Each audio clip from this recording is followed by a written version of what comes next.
Hola, benvinguts una setmana més a Medi Ambient. L'estiu de 2010 es presentava com un dels millors dels darrers anys pel que fa a incendis forestals. Però finalment i de forma provocada, el foc ha tornat a les selves. Avui recorrerem els territoris més afectats i veurem què passa amb el bosc una vegada apagades les flames. Veurem també quins són els treballs forestals que du a terme des de fa 20 anys la colla ecologista l'Arrel d'Ontinyent. Les seues reforestacions i treballs silvícoles s'han salvat miraculosament del foc i ara més que mai són un banc de llavors per a regenerar les zones limítrofes. És temps de Medi Ambient. Avui, entre les cendres de les serres valencianes.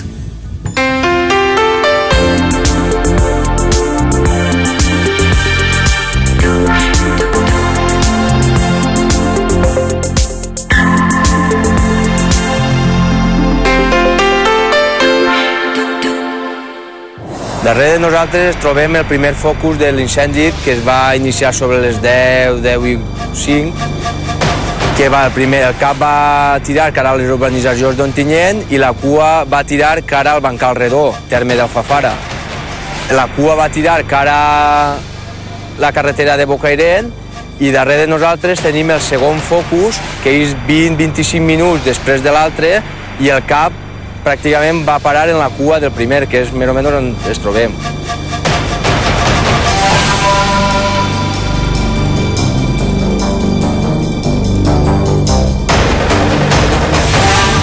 Era la nit del 6 de setembre. Després de l'estiu més tranquil de les últimes dècades, les flames s'alçaven en 5 punts diferents, afavorides pel vent de ponent. S'alçaven a Ontinyent i a Agullent, com ens acaba d'explicar Rafa. Però també a Cima de la Valldigna, Barxeta i Rafelguaraf. Estos 5 focus acabaren unint-se en 2 grans incendis que han cremat al voltant de 5.000 hectàrees i que han afectat també els termes de Carcaixent, Alfafara, Fontanars dels Alforins, Benissoda i Agres. I Bocairent.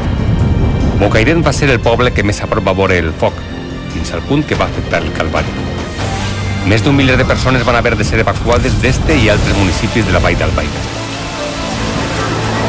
A més de ser el més perillós per a les persones, aquest incendi ha sigut el que més ha costat apagar. El foc ha tingut temps d'actuar a fons. Una setmana després de començar l'incendi, encara s'elevaven xicotetes columnes de fum. Però també, i de manera immediata, torna la vida. Les formigues ixen dels seus refugis subterranis i s'afanyen a acumular aliment abans que arriben les pluges. Unes pluges que són, a hores d'ara, el gran perill que planeja sobre aquestes costeres.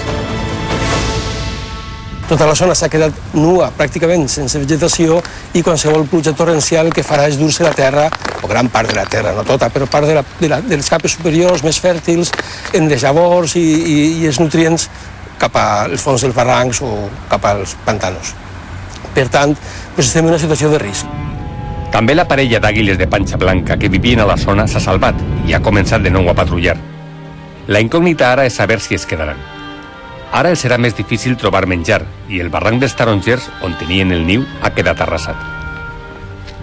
De totes les zones afectades per l'incendi, possiblement siga la que més valor ecològic tinga i pràcticament ha sigut arrasada pel foc.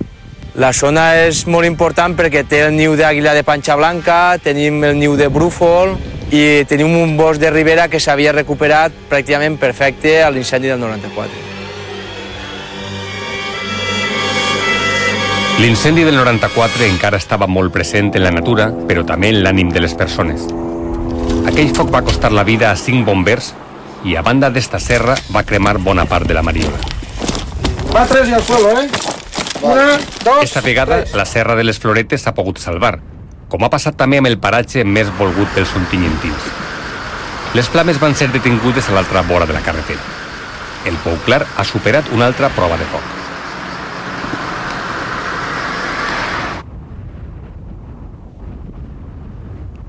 I ara? Els experts diuen que de moment només es pot esperar. Esperar que les pluges de la tardor no siguin torrencials. Esperar que la primavera porte la rebrotada d'algunes espècies i la germinació d'altres. I després actuar a les zones que no presenten regeneració natural. Si la tardor ve normal i plou, en el moment que n'hi ha saó, tirar les llavors podria ser el millor moment per a que aquestes llavors pogueren donar, però de cara a la primavera que ve, certa garantia de regeneració en aquelles zones en les que no n'hi ha regeneració, o sospitem que no n'hi haurà regeneració, perquè moltes d'elles els pins estan esclatant, n'hi ha llavors de pins que estan en aquests moments damunt del terra a l'espera de germinar, i és el procés natural. Esperar, però no de manera indefinida. Perquè en aquestes terres encara esperen que sanen moltes de les cicatrius que es van obrir el 1994 i que ara han tornat a sagnar. Aquest estiu visitarem Ontinyent per conèixer de prop els treballs mediambientals duts a terme durant els últims 20 anys per la colla ecologista L'Arrel. Res presagiava en aquells moments que unes serralades ja devastades per culpa de l'incendi del 94 tornaren a ser víctima del foc. Per sort, les àrees cuidades pels ecologistes s'han salvat de les flames i ara intactes són un testimoni de la filosofia forestal d'un grup de gent entusiasmat per retornar a la Vall d'Albaida la diversitat vegetal del Carrascar de la Font Roja. En una comarca erma, deshabitada y inhóspita de la Provenza, un pastor solitari planta arbres, milers d'arbres. Esta és la història del Seà Bufier, un home silenciós de muntanya que, sense que ningú en sàpiga res i sense esperar cap reconeixement a canvi, transforma el paisatge que l'envolta. De llavor en llavor i de planter en planter. Cada dia, durant totes les hores de llum. Un conte, L'home que plantava arbres, de l'escriptor francès Jean Giono, és la font d'inspiració de la colla ecologista L'Arrel d'Ontinyent, a la Vall d'Albaida. Com el pastor solitari que sembrava llavors en una zona desèrtica de la Provença, L'Arrel fa 20 anys que planta carrasques, aurons, freixes i arbors cers per a reforestar les devastades serralades ontinyentines. Teníem aquesta il·lusió de fer alguna cosa pel medi ambient i vam pensar que el viver era una bona idea. Vam començar a replegar llavors, vam iniciar el tema del viver i una vegada que tenim les plantes ens tocava repoblar.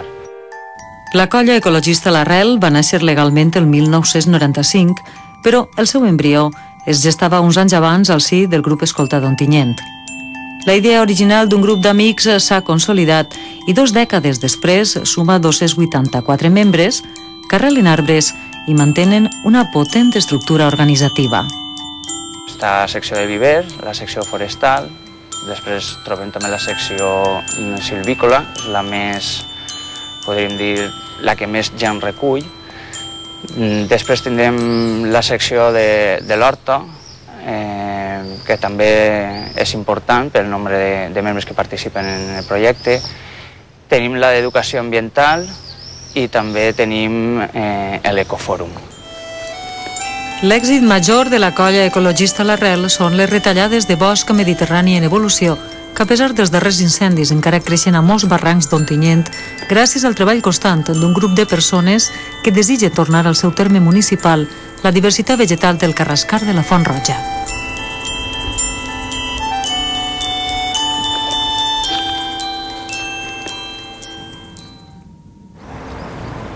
Les serres d'Ontinyent estan desarbrades i cobertes per matolls com a conseqüència dels successius incendis que han arrasat la comarca de la Vall d'Albaida des de fa dècades. El primer gran incendi que n'hi ha referència és en 1930, que arrasa pràcticament tota la serra.